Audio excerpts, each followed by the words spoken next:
தேவனுக்கே மகிமை உண்டாக ஜீவ வார்த்தையில் வேரூன்றுவோம். தேவனோடு பயணம் என்ற தலைப்பில் எபிரேயர் 10ஆம் அதிகாரம் 19ஆம் வசனத்தை பார்ப்போம். சகோதரரே, நாம் பரிசுத்த ஸ்தலத்தில் பிரவேசிப்பதற்கு இயேசுவானவர் தமது மாமிசமாகிய திரையின் வழியாய் புதிதும் ஜீவனுமான மார்க்கத்தை நமக்கு உண்டு பண்ணினார்.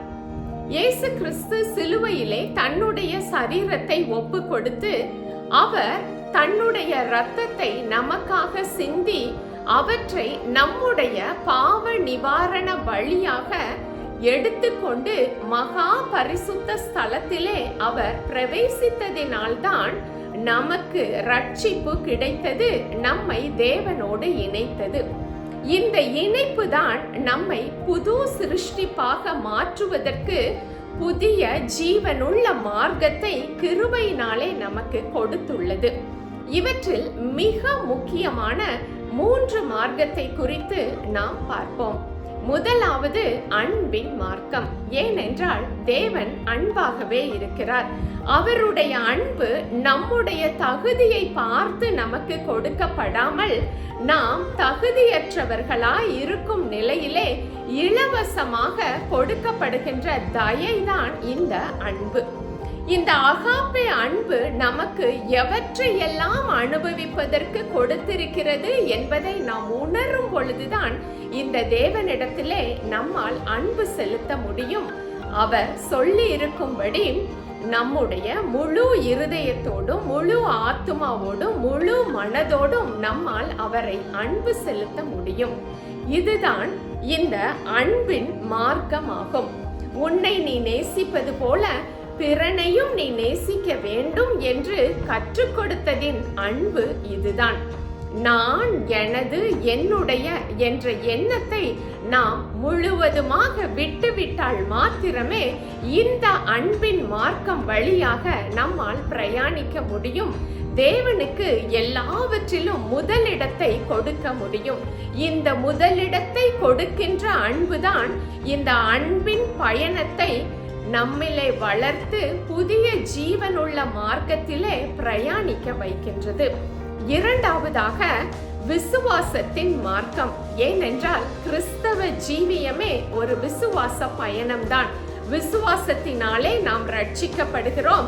விசுவாசத்தினாலே நாம் நீதிமான்கள் ஆக்கப்பட்டிருக்கிறோம். விசுவாசத்தினாலே ஆவிக்குரிய இஸ்ரவேலர்களாய் வாக்குத்தத்தத்தின் சுதந்திரவாளிகளாய் நாம் இருக்கின்றோம். இந்த ஜீவ வார்த்தையாய் இருக்கின்ற தேவன் மேல் விசுவாசத்தில் நாம் வளரும் பொழுதுதான் அவரை அறிகின்ற அறிவு இந்த விசுவாச வளர்ச்சியை நமக்கு கொடுக்கின்றது. இந்த விசுவாச வளர்ச்சி புதிய ஜீவனுள்ள மார்க்கத்தின் முதிர்ச்சியை நமக்கு கொடுக்கின்றது.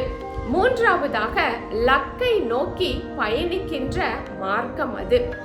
நாம் ஒவ்வொருவருமே தேவனால் முன்குறிக்கப்பட்டவர்கள். உலக தோற்றத்திற்கு முன்பாகவே தெரிந்து கொள்ளப்பட்டவர்கள், தேவனுக்காக என்று பிரித்தெடுக்கப்பட்டவர்கள். தேவன் நம்மீது அவருடைய மகா பெரிய திட்டத்தை வைத்துதான் நம்மை இந்த பூமிக்கு ஒரு நோக்கத்தோடு அவர் அனுப்பி இருக்கிறார். நம்மை படைத்தவருக்கு மட்டும்தான் நம்மேல் உள்ள திட்டம் துல்லியமாக தெரியும்.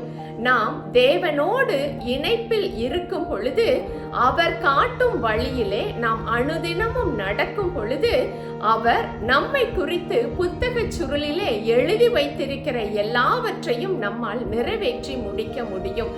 அதற்கு தகுந்தாற்போல் தேவன் நமக்கு பிரகாசமுள்ள மனக்கண்களை கொடுத்து வேதத்தின் வெளிச்சத்தை பெற்றுக்கொள்ள வைத்து தேவனுடைய சிந்தையை நம்மிலே தரித்து கொள்ள வைத்து அனுதினமும் நம்மோடு இணைந்து அவர் பயணிக்கின்றவராக அவர் இருக்கின்றார். இந்த பயணத்தை நாம் வெற்றியோடு ஓடி முடிக்கும் பொழுது நித்திய சுதந்திரத்தை பெற்றுக்கொள்ள நம்மால் முடியும். இந்த தேவாதி தேவனோடு யுக யுகமாய் நித்திய வீட்டிலே நம்மால் வாழ முடியும். இந்த லக்கை நோக்கி பயணிக்கும் அனுதின பாதையில் தேவனிடத்தில் கற்றுக்கொண்டு கீழ்ப்படிந்து புதிய சிருஷ்டியாக மறுரூபமாக்கப்படுகின்ற வாழ்க்கை முறைதான் புதிய ஜீவனுமான மார்க்கமாகும். இந்த தேவனோடு கூட இணைந்து நாம் பயணிக்க கர்த்தர் கிருபை செய்வாராக. ஆமென்.